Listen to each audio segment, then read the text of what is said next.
შევეცდები ზუსტად გადმოგცეთ ამ დაწესებულებაში არსებული მწამებლური ქმედებები, რომელსაც ადგილი აქვს პატიმრების მიმართ. ეს ყველაფერი ხდება დაწესებულების დირექტორის, შოთა ტრაპაიძის და მისი მოადგილეების დავალებით. საკუთარი გადაწყვეტილებებით ისინი ცდილობენ პატიმრების ჯანმრთელობისა და სიცოცხლის მოსპობას. მათი უკანონო ქმედებები მიმართულია მხოლოდ სადიზმისკენ. სკანდალური წერილი კურიერმა რუსთავის ციხიდან მიიღო. პატიმარი გიორგი მარსაგიშვილი საშელახსრულების მე-6 დაწესებულების ადმინისტრაციას და დირექტორს წამებასა და არაადამიანურ მოპყრობაში ადანაშაულებს. 10 გვერდიან წერილში მსჯავრდებული დეტალურად აღწერს ეგრეთ წოდებულ ვანდალერებს, ანუ საკნებს, სადაც მისი მტკიცებით მსჯავრდებულებს აშიშვლებენ, სასმელ წყალს უკეტავენ და მოთხოვნის მიუხედავად არც სამედიცინო დახმარებას უწევენ. მე-6 დაწესებულებაში მოწყობილი აქვს საწამებელი ოთახები, ეგრეთ წოდებული ვანდალერები, სადაც ადმინისტრაციის ბრძანების საფუძველზე გვათავსებენ. მაგ საკნებში ხდებიან ის პატიმრები, რომლებიც ადმინისტრაციას არ მოსწონს, ან უბრალოდ პირადი დაინტერესება აქვს, ან იმიტომ რომ დამუმორჩილებელი პატიმარია. როდესაც აღნიშნულ საკანში გვათავსებენ, სრულიად გვაშიშლებენ და ჩვენი ტანსაცმელი მიაქვთ. ამ საკნებში დღეებს ვატარებთ შიშვლები, თუმცა მათთვის ეს სულ არ წარმოადგენს პრობლემას. გაზრახ ვიკეტავენ სასმელ წყალსაც. ჯანმრთელობის გაუარესების გამო, როდესაც ექიმს დაუძახებთ, რა თქმა უნდა, არ მოდის. გაფრთხილებულია მაღალი თანამდებობის პირებისგან, როგორ მძიმედაც არ უნდა გავხდეთ, ცუდად არ მოვიდნენ საკანთან. ასე იქცევიან მიუხედავად იმისა, უწყლობით გახდებით, ცუდად თუ სიცივის გამო დაგემართება შეტევა. აღნიშნული საკნებიდან ჩვენ არც კუთვნილ 1 საათიან ჰაერზე გავყავართ ადმინისტრაციას. წერილში მსჯავრდებული პატიმრების მიმართ ფსიქოლოგიური ზეწოლისა და წამების კიდევ რამდენიმე მეთოდზე საუბრობს. მისი მტკიცებით საკნებში განზრახ ტემპერატურის სწრაფი და მკვეთრი ცვლილება ხდება, რაც პატიმრების გაციებას ან სხვა რაიმე მძიმე დაავადებებს იწვევს. პატიმარი მარსაგიშვილი ამტკიცებს, რომ ამ მეთოდებით მსჯავრდებულებს მასობრივად და ყოველდღიურად აწამებენ. ამ დროისთვის ჩემი საცხოვრებელი საკანი განთავსებულია ეგრეთ წოდებული ვანდალერის თავზე. ყოველდღიურად სრულიად გარკვევით ამოდის პატიმრების ხმები თუ როგორ ითხოვენ შველას, როგორ მოთქვამენ და არიან ძალიან ცუდად. ითხოვენ წყალს, თუმცა მათ საერთოდ არავინ პასუხობს. ამ დროს კი ჩვენ საცხოვრებელ საკნებში წყალი მოდის. ეს ხდება ყოველდღე, მასობრივად ექცევიან ასე პატიმრებს. მდგომარეობა, რომ უფრო მეტად დამძიმდეს საკნებში დამონტაჟებულ კონდიციონერებს, რომელსაც გარე კორპუსიდან თვითონ თანამშრომლები მართავენ, პულტის საშუალებით მაქსიმუმზე აყენებენ, რომ ისედაც შიშველ მდგომარეობაში მყოფნი თლად გავყინონ. აფკიდონ ფილტვების ანთება ან რაიმე სხვა მძიმე დაავადება. საპირისპიროდ მაქსიმუმზე აყენებენ, რომ უჰაერობით გავხდეთ კიდევ უფრო შეუძლოდ. ამ ყველაფერზე კორპუსზე მოსიარულე თანამშრომლების მხრიდან გვესმის ქვამაღალი სიცილი, ირონია და აგრესია. გვეუბნებიან, რომ აბა რა გვეგონა, როდესაც მე-6-ში მოვყავდით. აქ, ანუ ამ დაწესებულებაში თავები უნდა გვაგზნობინონ, როგორც ჯოჯოხეთში. ეგრეთ წოდებულ ვანდალერებში პატიმრის ინფორმაციით ვიდეო მონიტორინგი 24 საათიან რეჟიმში მიმდინარეობს. სწორედ ამიტომ პატიმრების მიმართ წამებისა და არაადამიანური მოპყრობის ფაქტების დასამტკიცებლად მსჯავრდებულმა მარსაგიშვილმა რეაგირების თხოვნით შესაბამის უწყებებს არაერთხელ მიმართა, თუმცა უშედეგოდ. ჩვენს მიმართ არაადამიანურ მოპყრობაში ადმინისტრაციას ხელს უწყობენ ეგრეთ წოდებული სოციალებიც. ჩვენი საჩივრები მათ ადმინისტრაციასთან მიაქვთ და შემდეგ იწყება ჩვენი წამება და ვანდალერებში განთავსება დღეების განმავლობაში.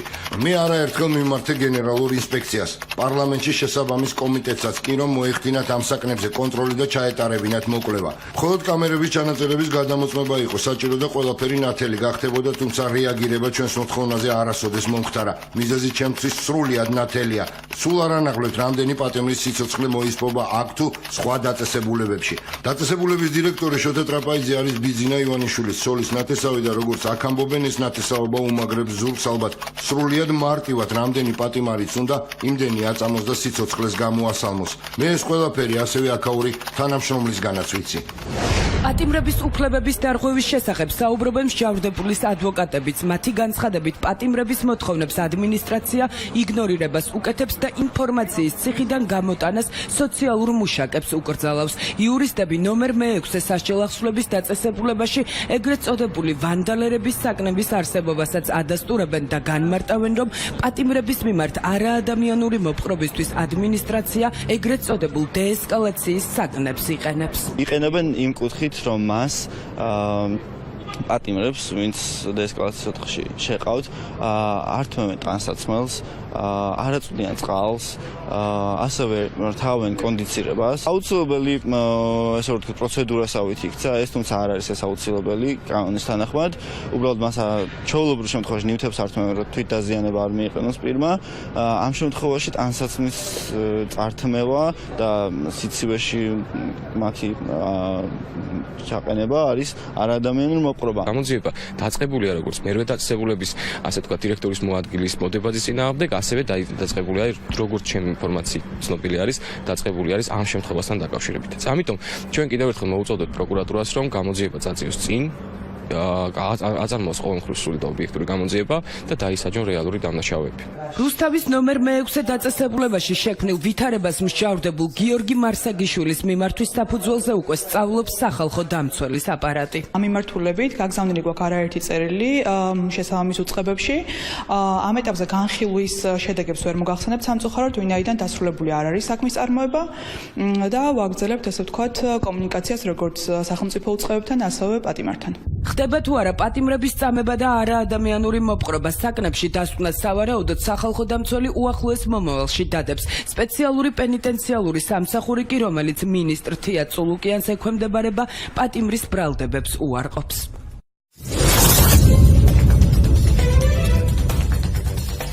აწამებდა პატიმრებს ბედუკაძე და რატომ იღებდა ამ წამებას ვიდეოკამერით. ჩვენს ხელთ აღმოჩნდა Facebook მიმოწერის ეგრეთ წოდებული სკრინშოტები, სადაც ჩანს, რომ 2012 წელს ლადო ბედუკაძე მედიაკავშირ ობიექტივის ჟურნალისტის ნინო ჯღარკავას შუამავლობით მოლაპარაკებებს აწარმოებდა ბიძინა ივანიშვილთან და კოალიცია ქართულ ოცნებასთან, რათა ციხის კადრების სანაცვლოდ გარკვეული თანხა მიეღო. ბელგიაში მისი ცხოვრება დაფინანსებული იყო, ასევე მისი ოჯახის თურქეთში გადაყვანა და ფინანსური უზრუნველყოფა მომხდარიყო. რაც ბუნებრივია ბადებს ეჭვს, რომ პატიმრების შეურაცხყოფასა და ამის ვიდეო გადაღებას ბედუკაძე თავიდანვე შეკვეთით ფინანსური დაინტერესების გამო ახდენდა. აღნიშნული მიმოწერა Facebook-ში ბედუკაძესა და ჯღარკავას შორის სავარაუდოდ 2012 წლის სექტემბრის ბოლოს შედგა, მას შემდეგ რაც ბედუკაძის ოჯახი თურქეთში გაემგზავრა. ლადო გავარკვიე ყველაფერი, რაც მთხოვე. ირმან ბოდიში მოგიხადა, მართლა ძალიან დაკავებულია და ამ დღეებში დავეკონტაქტები აუცილებლადო. დღეს დილით ჩვენი კაცი გავაგზავნეთ თურქეთში. შენს წელს ნახავს და გადასცემს თანხას 27,000. ეს დროებით ეყოფა და მალე ვიზებსაც გავაკეთებთ. შენ არაფერზე ინერვიულო. აქ არ ხარ ბიჭო? არა და მაჩვენებს რომ ხაზზე ხარ. ო ნინო, გასული ვიყავი. ხომ არ იცი დაახლოებით როდის იქნება მზად ვიზები. ძალიან ნერვიულობ. 27,000 რატომ? ეს არ ყოფილა ჩვენი მოლაპარაკება. უთხარი რა, დამიკავშირდეს ირმა. მე როგორც ხედავ, ამ ამბავზე ვიღაცები ყავს ხარშავენ. და უკვე მაგრად ყარს. რას გულისხმობ? თუ ირმაზე ფიქრობ, ცდები ლადო ჩემო კარგო. 27,000 სწორედ რომ ირმას ხელიდან გავიდა. იცი რომ ბიძინას ჯერ ერთი კაპიკიც არ გადაუხდია. ეს ჩემი საქმე არ არის. მე ჩემი მისაღები უნდა მივიღო. ხედავ რომ ყველაფერი არ მიდის ისე როგორც მოლაპარაკება გქონდა. ნინო უთხარი რომ კონტაქტზე გამოვიდეს ირმა. მე ფოფხაძე და ბლადაძე შუამავლად არ მჭირდება. მაგაცზე ადრევე გითხარი თავი შორს დაიჭირე მეთქი.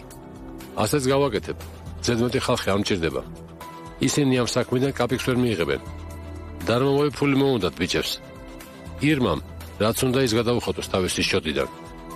ბიძინა რასაც მისცემს, ის პირადად მე მეკუთვნის. და პროსტა ისე არ გამაკეთებინო რომ ყველაფერი ნათელი გახდეს. ამაზე წამსვლელი ვარ. დასაკარგი აღარაფერი მაქვს. ხომ არ გაგიჟდი? მაგით შენ რამდენიმე კაც კი არა საერთოდ ყოველას დაგყუპავ და დაღუპავ საქართველოს. ეს ამბავი რომ გასკდეს იცოდე ნაცხროვა ციხეებიდან არ გამოგვაყოფინებს თავს. ცოტა დაფიქრდი. როგორ ფიქრობ ივანიშვილი მაგ ფულს გაექცევა? რას პანიკობ? მიგვაყვანინე საქმე ბოლომდე ძმაო, ასე ხომ არ შეიძლება? ფაქტია რომ მაგათი მხრიდან არც ერთი დანაპირები არ სრულდება. ვიზები დღემდე ვერ გააკეთეთ და ჩემი ოჯახი ისევ თურქეთშია. ეს გაუჭირდა ბიძინას. ირმა რატომ არაფერს ეუბნება? ლადო არა ხარ მართალი. ჩვენ ჯიბეებში ხელჩალაგებულები არ ვართ. სხვათა შორის ბიძინამ რომ ნახა იცი რა თქვა? ეს ის კადრები არ არის, რასაც ველოდებოდიო. მაგას შიქ ხომ არა აქვს. აბა რასაც უდებოდა? ხელები უნდა დაგვეჭა პატიმრებისთვის. ამაზე დიდი რეზონანსი მოყვებოდა თუ რა? რაც ქონდა დაგეგმილი ის გაკეთდა. მაშინ უფრო მეტად უნდა დაიკონკრეტებინათ რა უნდათ. არ ვიცი. მოკლედ სიკვდილი მინდა ისეთ დღეში ვარ. შენ კი არა მგონი მალე მეც დავკრავ ფეხს და გამოვიქცევი ამ ჯოჯოხეთიდან. მე თუ წამოვედი რა დავიჭირე? ამ ხელამტკიცებულება უდევს წინ ჩემს ადვოკატს და იმის პირობასაც ვერ მაძლევს, რომ პოლიტიკურს მივიღებ. კაროჩე ეს ფოფხაძე რაღაცას მაბოლებს და ამათ ცოტა ხანში მოუვლი. მაგარი ბირთხები შემომტენეთ. მოიცადე, გადმოგირეკავ. არა, ხომ არ გაგიჟდი ბიჭო.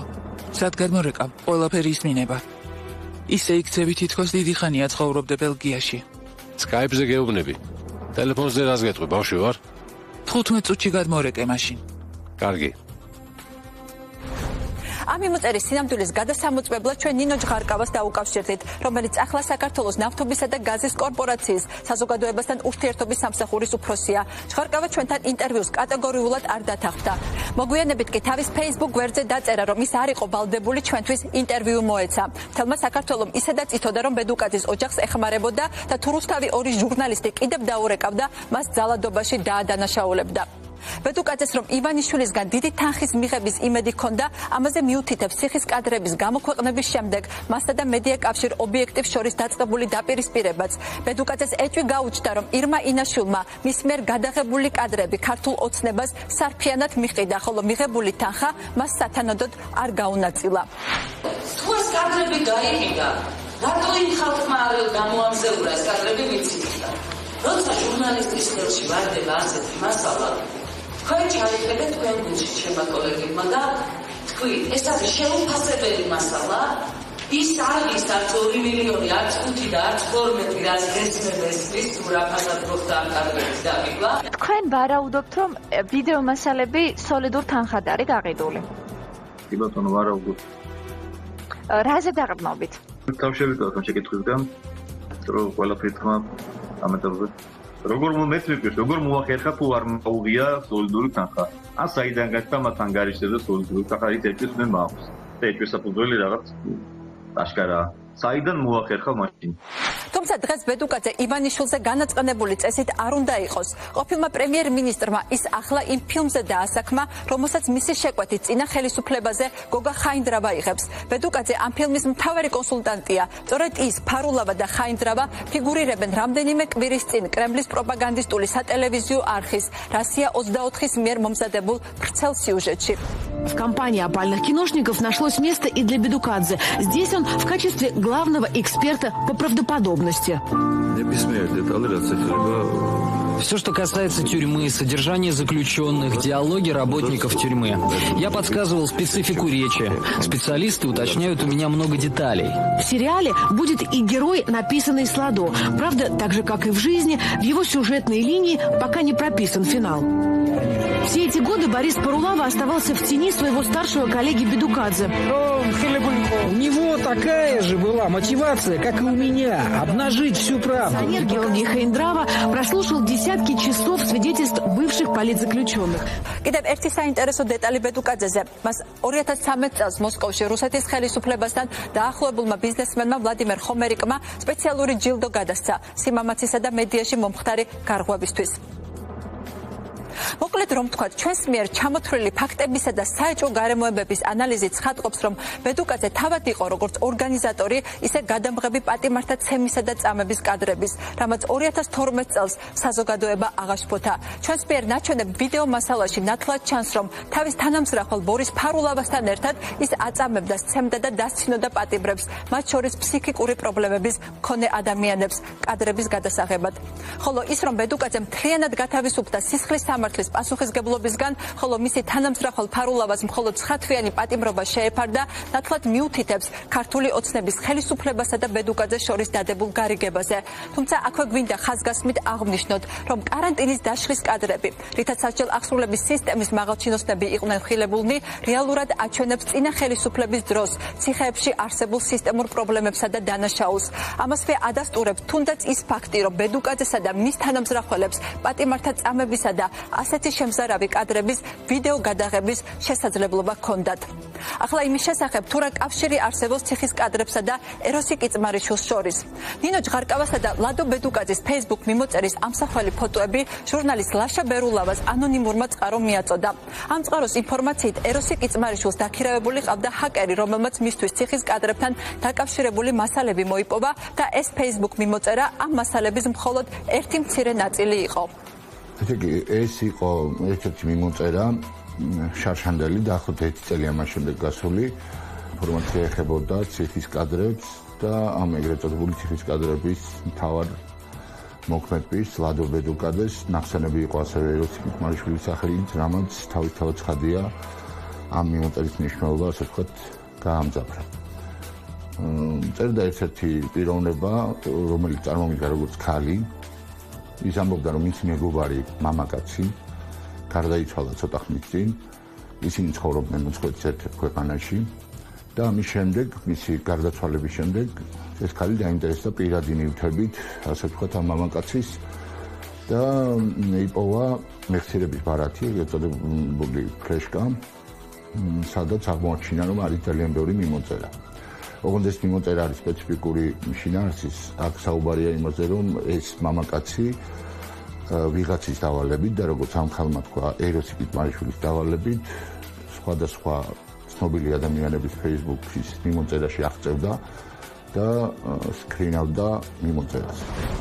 ბუნებრივია, ანონიმური წყაროს მიერ მოწოდებულ ინფორმაციას აპრიორი სარწმუნოდ ვერ მივიღებთ. თუმცა ამასთან დაკავშირებით ძალზე საინტერესო გარემოება გამოიკვეთა.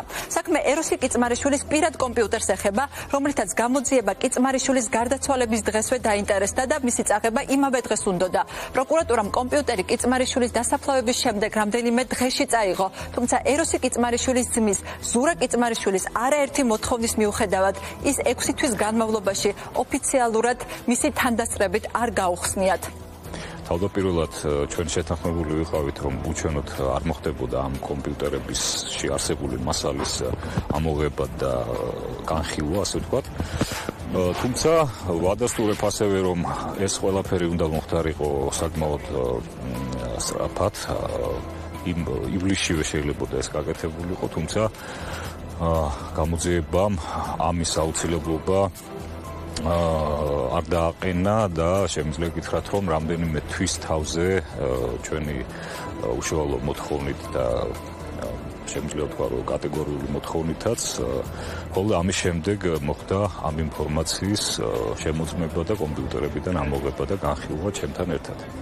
რაც შეეხება იმას, რომ 6 თვის განმავლობაში დალუქული კომპიუტერი არც ექსპერტიზას ეწასვლა, არც არავის არ შემოუყვებია, ეს თავისთავად ძალიან ბევრ კითხვას აჩენს იმასთან დაკავშირებით, რომ მაშინ რისთვის ამოიყო გამოძიება კომპიუტერი, თუ 6 თვის განმავლობაში მის გახსნას არავინ არ ფიქრობდა და არავინ არ ფიქრობდა იქ არსებული ინფორმაციის წაკითხვას, ელემენტარულად. იქნებ დევს იქ ის ინფორმაცია, რომ ამ ადამიანს ვიღაცა ემუქრებოდა მანამდე ან რაღაცა შეტყობინება მიიღო. ხო, შეიძლება რომ ესეთი ინფორმაცია ინახებოდეს პირად კომპიუტერზე, პირად ტელეფონზე.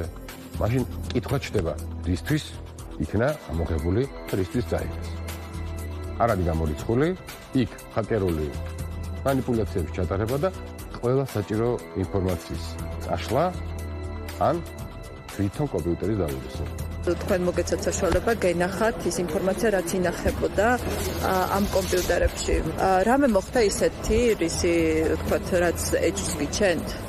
რომ გაიხსნა კომპიუტერი და ის მასალა შემოწმდა და შემოწმდა გარდაცვლილის პირადი ინტერნეტ სივრცე, იქ არის გარკვეული ასე ვთქვათ სიტუაცია ვითარება, რომელზეც ახლა ვერ ვსაუბრობ, სამწუხაროდ შეთანხმების პირობები მიშლის ხელს, თუმცა მე ვფიქრობ, რომ ეს ძალიან მნიშვნელოვანია. კითხობს ეროსი კიწმარიშვილის პირად კომპიუტერთან დაკავშირებით ბუნებრივია პროკურატურასაც დაუსვამდით, თუმცა მათგან უკვე მივიღეთ პასუხი, რომ გამოძიების ინტერესებიდან გამომდინარე კიწმარიშვილის საქმეზე კომენტარს არ აკეთებენ.